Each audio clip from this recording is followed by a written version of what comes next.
Heavenly Father, whatever I share, I pray that it is pleasing to your ears, and that I pray that you will hold my tongue anything that is contrary to your word. Heavenly Father, the people that are participating tonight, you know what they stand in need of, and I pray that you will bless them according to that need. It's in your Son, Jesus' name I pray. Amen. All right, so we are looking at the law of high morale. When you're winning, nothing hurts. And so Maxwell uses the story of Curry Strug to illustrate this law of high morale. She was a member of the 1996 Olympics women's gymnastic team, and the story begins at the point where the U.S. team is ahead of the Russians on points, and they were slated to win the gold medal if they had a strong finish. But what occurred was, due to a poor performance by a teammate, it was up to Strug to solidify that win. And on her first of two tries, she injured her ankle by landing on it wrong, and she scored poorly. The Russians were then in a position to win if they scored high in their last event. So in spite of the pain that she was experiencing, Strug went for her second attempt. In her vault, she landed on that injured ankle, but in the process, she was successful in scoring a high enough for the team to take first place. The interesting part of this story is that in the past, she was never the star of that team. Her injury that she now had was so great that she was not going to be able to compete in any later events in the Olympics, and she wouldn't be able to compete in one that she was favored to do very, very well in. So when asked about her performance, she stated, "When you do well, you think it is worth it." In other words, when you're winning, nothing hurts. And this sums up the law of high morale, what high morale on a team can do for the individual members of that team. So Curry Strug knew that a good performance from her would help her team win. And besides having really good athletes on that team, they had two other things going for them. One, they had a really good coach, and the other was the fact that they had been winning prior to Strug's injury.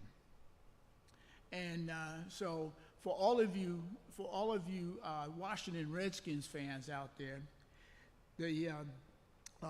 their former coach, George Allen, is quoted as saying, "Every time you win, you are reborn." And he's not really talking in the spiritual sense. What he's referring to, of course, is that individuals are reborn in their enthusiasm and in their emotional state. They're able to do things that they would have thought previously not to be able to do. And so high morale can make the difference between winning and losing. It is in this environment that circumstances are created for the team to perform at the highest level. Maxwell posed the question, which comes first, high morale or winning? He answers with high morale. His reasoning is that with high morale, it magnifies everything positive on the team. It magnifies everything positive on the team. For instance, there are 5 points of great impact that high morale has on a team.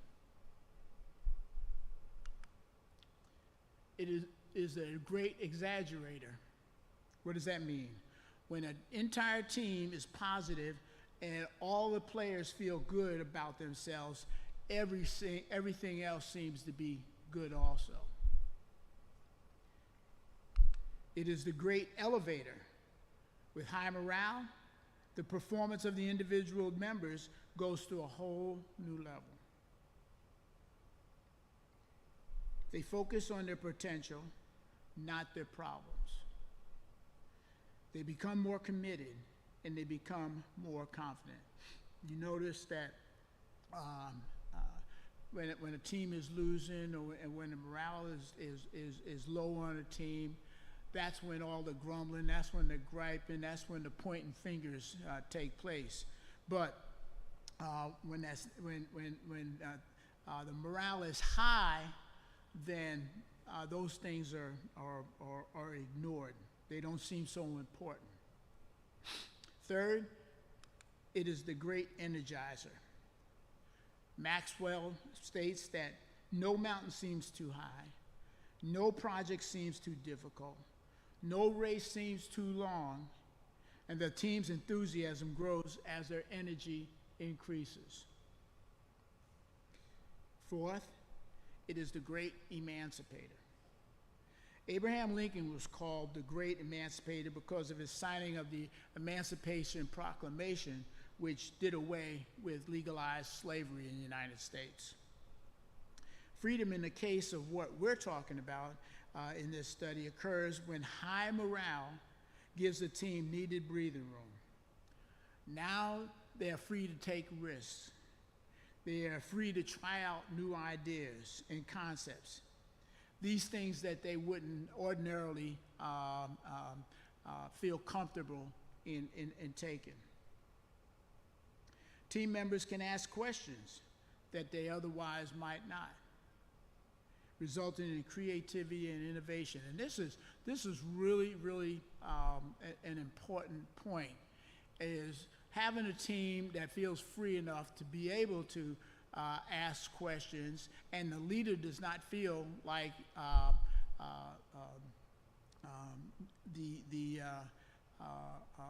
he's being blamed for anything or he's being insulted. That giving that team the freedom to be able to ask those important questions. As leaders and team members, it's our responsibility to give our best and support our fellow team members. Regardless where we find ourselves on the team, we need to model excellence. Whether we're the leader or we're one of the members, we need to be modeling excellence. As leaders, we must strive to help the people we lead develop the morale and the momentum needed to create a winning team. So when it comes to morale, there are actually 4 stages to morale. There are 4 stages. Stage 1 is poor morale.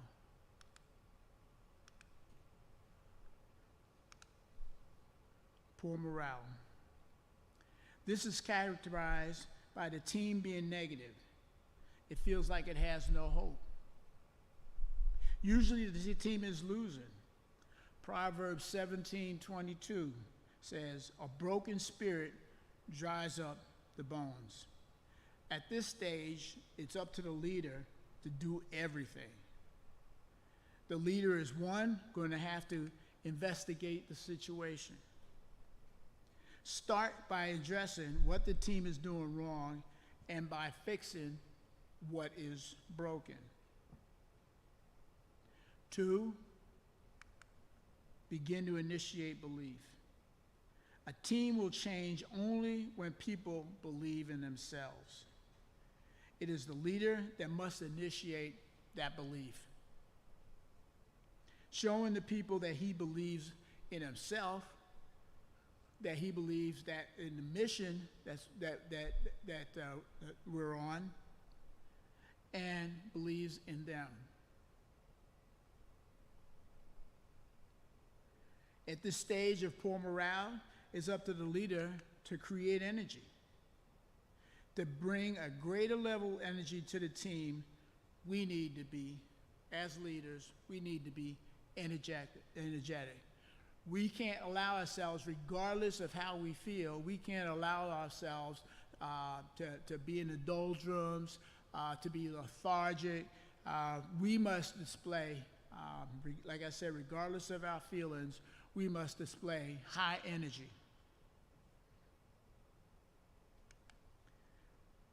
After creating the high energy, we must be the ones communicating hope. The deepest need of players at this stage is hope. As I said before, what's characterized by poor morale is the negativity and the lack of hope on the team. Napoleon Bonaparte said, "Leaders are dealers in hope." In stage one, the only way to get the ball rolling is to start pushing it ourselves. As a leader, we can't wait for anyone else to do it. The saying, if it's to be, it's up to me, that is the attitude that we need to be taking. Proverbs 13:14 says, "A wise person's instruction is a fountain of life, turning people away from the snares of death." That's stage one. That's the stage of poor morale. The second stage is the stage of low morale. There's some improvement in the team at this point, but not very much. Now the leader must do the things that are productive. Before, the leader had to do everything. Now the leader has to do what is productive, such as they need to model the behavior that has a high return. People do what people see. And the best way for them to learn what the leader expects is for we as a leader to model it for them. Second of all, at this point of low morale, it's up to the leader to develop relationships with people of potential. The team may have some producers. It's up to the leader to be able to identify who those producers are. If it does not, the leader must develop relationships with them. If it does, the leader must develop the relationship with those producers, identify them and get to know them. If the team does not have any producers, then the leader has to find people who have that potential to be productive and start with them, either through enlisting them or creating those producers within the team. But the leader cannot let it be status quo.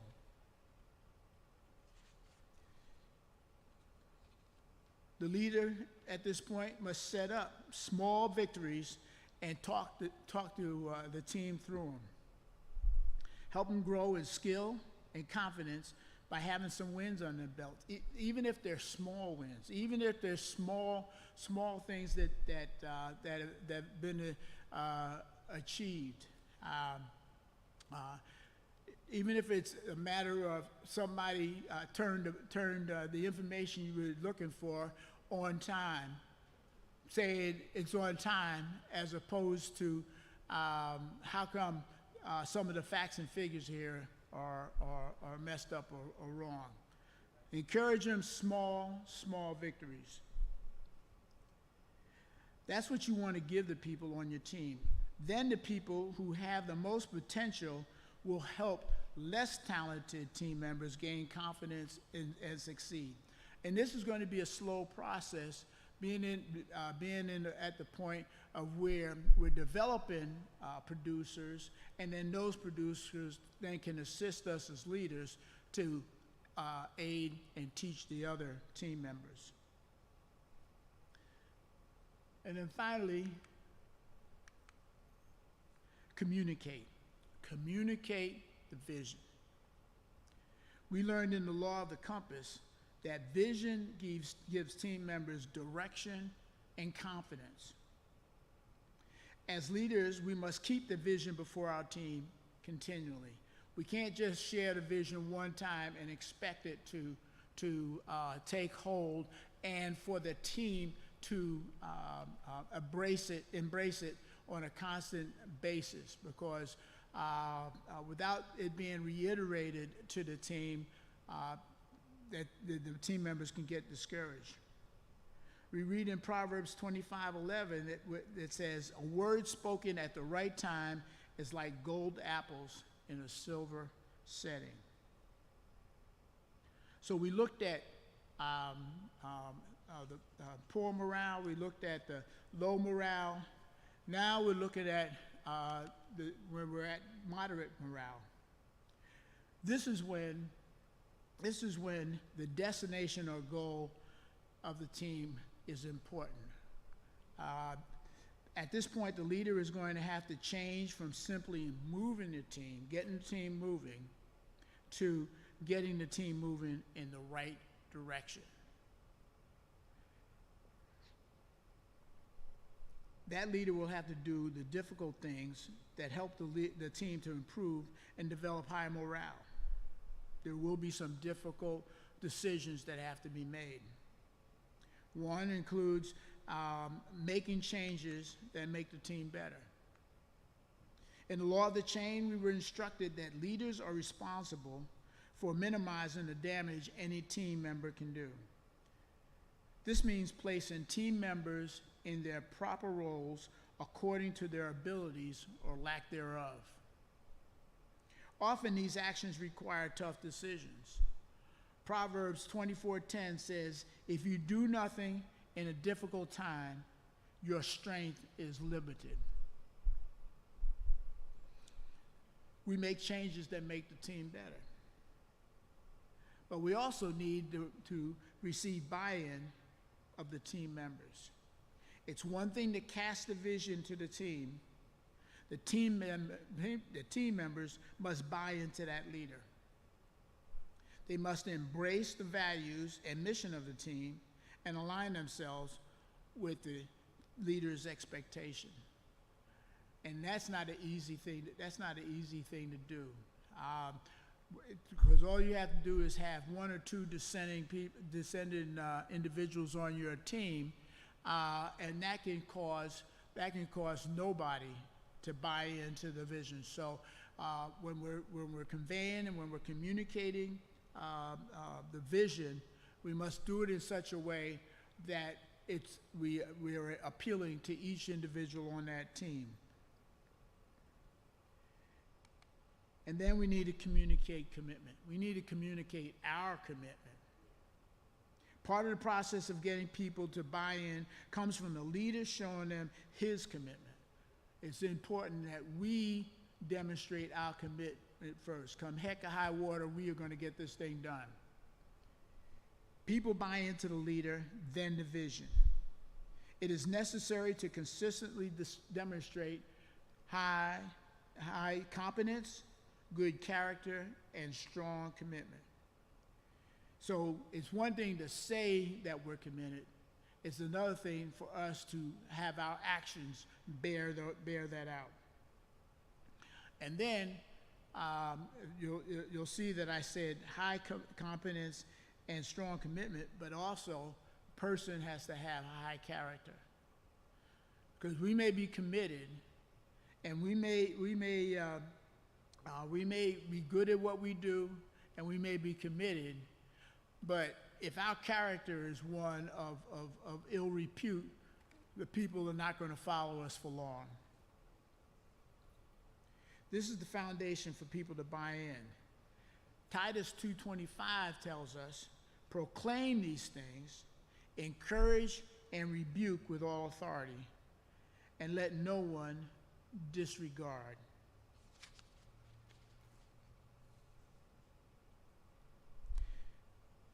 Finally, at this stage, the leader must be developing and equipping members for success. Nothing builds morale like success. Remember that story about Kerry Strug and the fact that that team, because they were already successful, she was able to persevere through her pain and help that team win. Leaders must invest in their teammates and then help them and the team succeed. So we went from poor morale to low morale to moderate morale, and let's look at high morale, stage 4. At this point, we have our respective teams on the right track. They're feeling pretty good about themselves. Their outlook is positive, and they're working towards the same goals. And in addition, they're doing all this, and they're taking their eyes off of themselves. They're looking around and looking how they can benefit the team as a whole. Now, we must help that team maintain the high morale and momentum. How do we do this? One, we do this by keeping the team focused and on course. If we lose focus or get off course, then they'll stop winning, and as we have learned, winning maintains morale. Remember what we read in the law of the compass. What that told us that was the farther we intend to go, the greater the impact of an error in direction. Paul wrote to Timothy, preach the word, be ready in season and out of season, correct, rebuke, and encourage with great patience and teaching. At this stage of high morale, we too must be prepared to continue correcting, rebuking, and encouraging in order to keep our team focused. Then we need to be communicating the successes. We may know what we're, as leaders, we may know what we're achieving. We may realize it. We may be seeing the information come through, but it's up to us to convey that to others. Even in our families, we may see the strides that are being made, but we need to be to our spouses if we're married, to our children if we have them, and regardless of whether they're living at home or they're not, or they're on their own. We need to be communicating the successes and the blessings and the things that God's doing for us and our families, so that they can remain encouraged. Knowing what they're doing right helps people stay on track. Nothing boosts morale like winning and then being able to celebrate it. Then we need to be removing morale mashers. And because we have taken the necessary steps to create this environment of high morale, we have momentum working for us. Now we have the responsibility of protecting the team from things that will hurt the team. And we must be on the lookout as leaders. We must be looking out not only externally from things that can hurt us, but also internally, that things that could possibly demoralize our team. We must be in the process of allowing other members of our team to lead. Our desire on any team that we have is to be able to create leaders.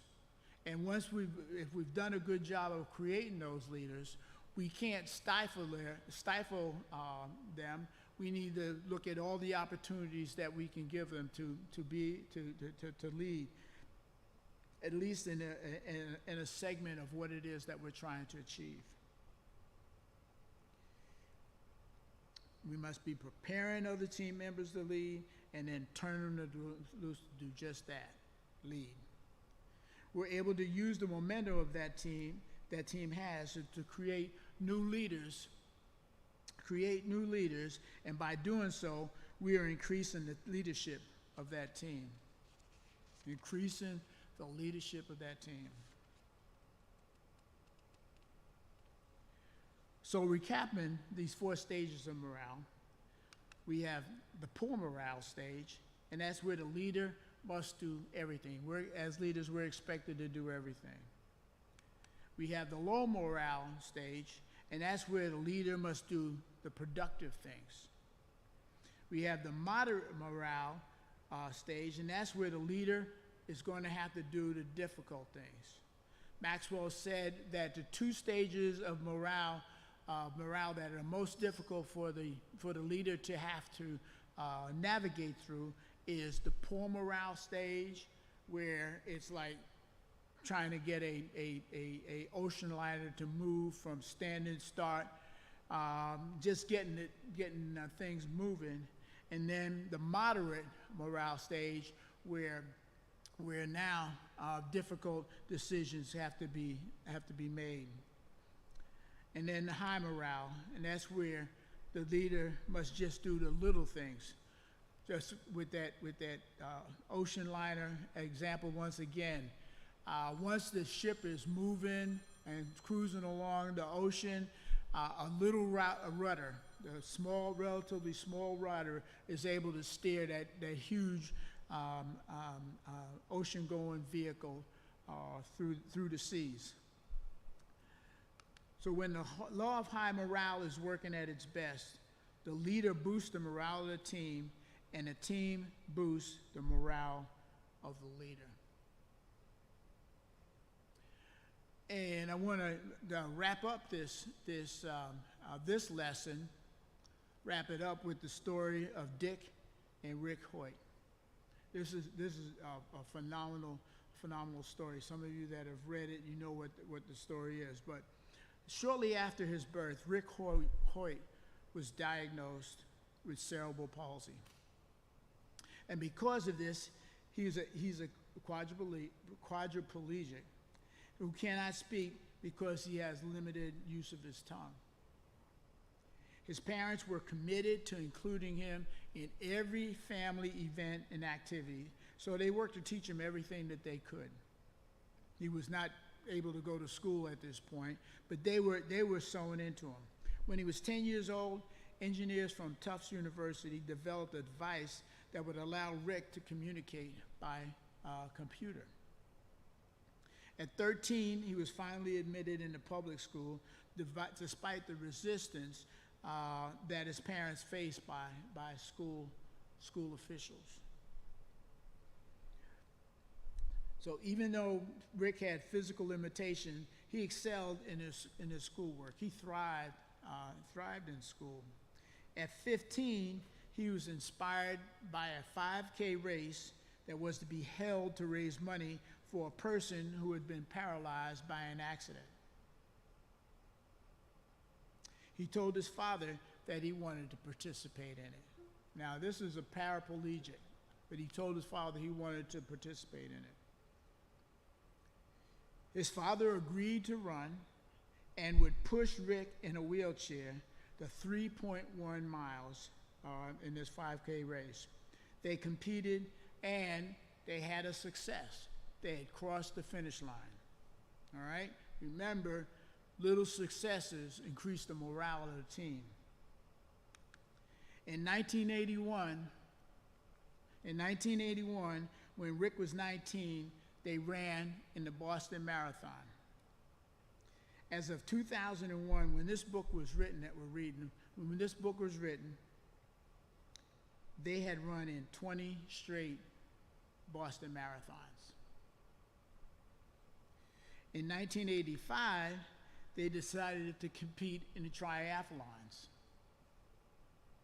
including the toughest triathlon, which is the Ironman that they compete in every year in Hawaii.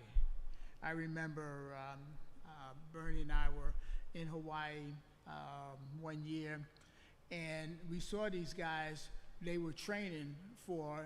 And there was signs everywhere that were promoting the Ironman triathlon. And this was really the first I had heard about this thing, but it was a big deal. I mean, basically a chunk of Hawaii's economy was based on this Ironman competition. And I'd see these people, they were biking, they were training, biking, running. You'd see them training, swimming. And so this race consists of swimming 2.4 miles, biking 112 miles, and running 26.2 miles. Making matters even more difficult, Dick the father did not know how to swim. He did not know how to swim, and they were going to compete in this competition. And the way they were going to compete was the father was going to have to swim pulling his son in a boat. And so he had to learn not just for himself, but like I said, so he could pull this boat. In 1989, they did just that. They competed in the Ironman.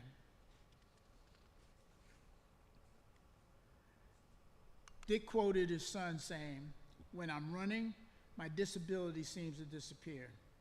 It is the only place where I truly feel as an equal.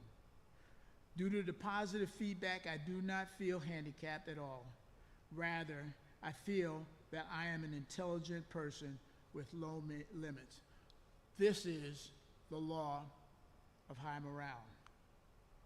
So Rick earned his college degree and went on to have a career helping design computer systems for people with disabilities. Do you see the impact that just starting with small victories and developing their morale, the impact it can have that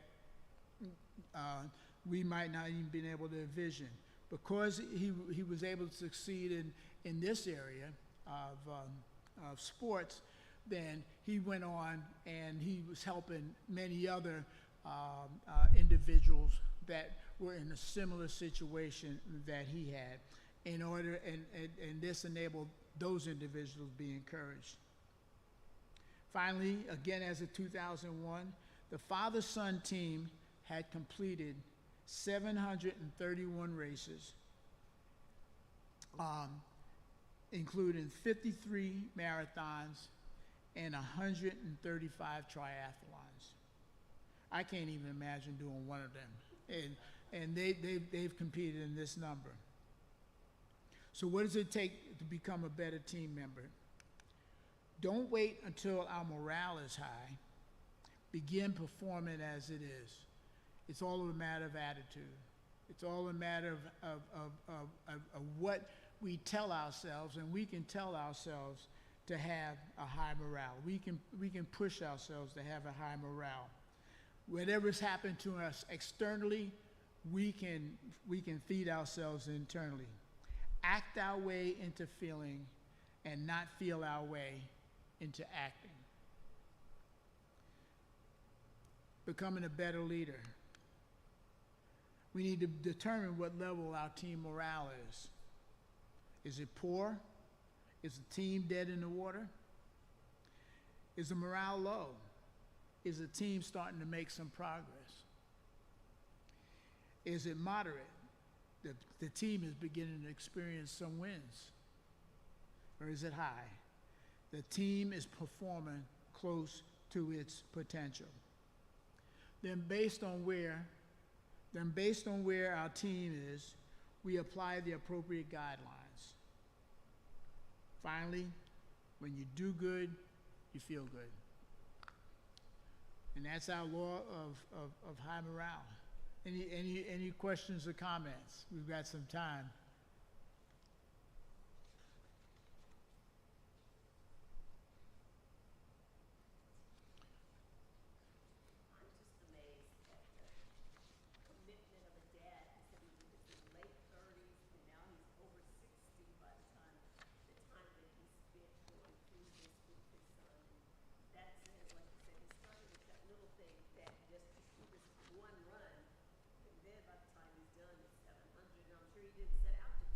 Oh yeah, yeah.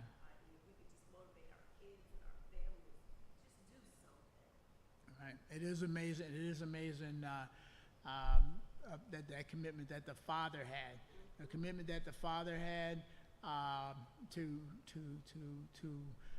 have his son feel as normal as possible in that situation. And I read he passed away not too long ago. The father did. As far as I know,